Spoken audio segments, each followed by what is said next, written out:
భారతదేశంలోనే ఉర్దూ స్టడీస్ కి ఉన్న ఒకే ఒక్క సెంట్రల్ యూనివర్సిటీని ఏ రకంగా ఈ రాష్ట్ర ప్రభుత్వం నిర్వీర్యం చేసే ప్రయత్నం చేస్తున్నదో, దీన్ని కూడా రియల్ ఎస్టేట్ అవసరాల కోసం ఏ రకంగా వాడుకోవడానికి విలువైన ఆ భూములను ఏ రకంగా 50 ఎకరాలను ఇవాళ స్వాధీనం చేసుకోవడానికి ప్రయత్నం చేస్తున్నదో వారి బాధను వివరించడానికి ఇక్కడికి వచ్చారు. ఈ మౌలానా అబుల్ కలాం ఆజాద్ యూనివర్సిటీ ఏదైతే ఉన్నదో, వీరు గతంలో కూడా హైదరాబాద్ ఇన్ఫ్రాస్ట్రక్చర్ అవసరాలకు సంబంధించినంత వరకు ఎప్పుడైనా కూడా సహకరించారు.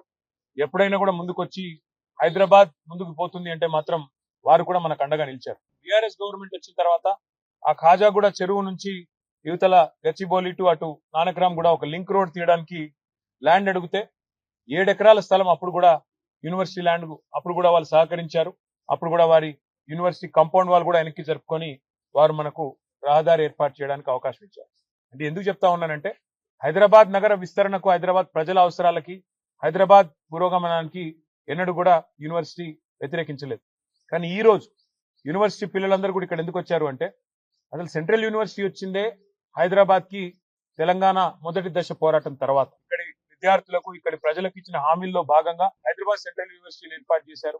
ఆ తర్వాత క్రమంలో మరొక సెంట్రల్ యూనివర్సిటీ మరి అబుల్ కలాం గారి పేరు మీద పెట్టిన మను కూడా పెట్టారు. పెట్టిన తర్వాత ఈ రోజు ఆ విశ్వవిద్యాలయాలకు ఇచ్చిన భూములను తిరిగి వెనక్కి తీసుకుందామనే ప్రయత్నం ఏదైతే ప్రభుత్వం చేస్తున్నదో, ఇది నిజంగా కూడా తీవ్రంగా గర్హించదగ్గది, తీవ్రంగా వ్యతిరేకించదగ్గది.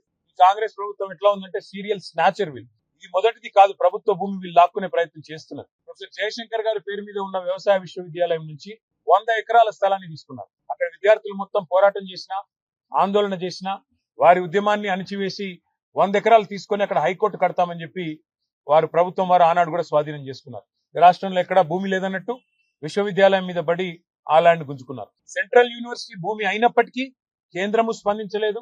రాష్ట్రం అయితే ఒక రియల్ ఎస్టేట్ బ్రోకర్ చేతిలో ఉంది కాబట్టి రాష్ట్రం ఎట్లాగూ వాళ్ళే హరాస్మెంట్ చేస్తున్నారు కాబట్టి వాళ్ళు స్వయంగా పట్టించుకోలేదు. ఈరోజు ఇండియన్ స్కూల్ ఆఫ్ బిజినెస్ వాళ్ళకు నోటీస్ ఇచ్చారు. అక్కడ కూడా 100 ఎకరాలు తీసుకునే ప్రయత్నం చేస్తున్నారు. ఇక్కడ మౌలానా అబుల్ కలాం ఆజాద్ యూనివర్సిటీకి నోటీస్ ఇచ్చి ఇక్కడ 50 ఎకరాలు లాక్కునే ప్రయత్నం చేస్తున్నారు. ఇది ఒక రియల్ ఎస్టేట్ బ్రోకర్ వ్యవహారం మాదిరిగా ఈ ప్రభుత్వం పనితీరున్నది తప్ప విద్యా సంస్థల్ని, విశ్వవిద్యాలయాల్ని ముందుకు తీసుకుపోవాలన్న సోయి గాని, ఇంగితం గాని లేదు.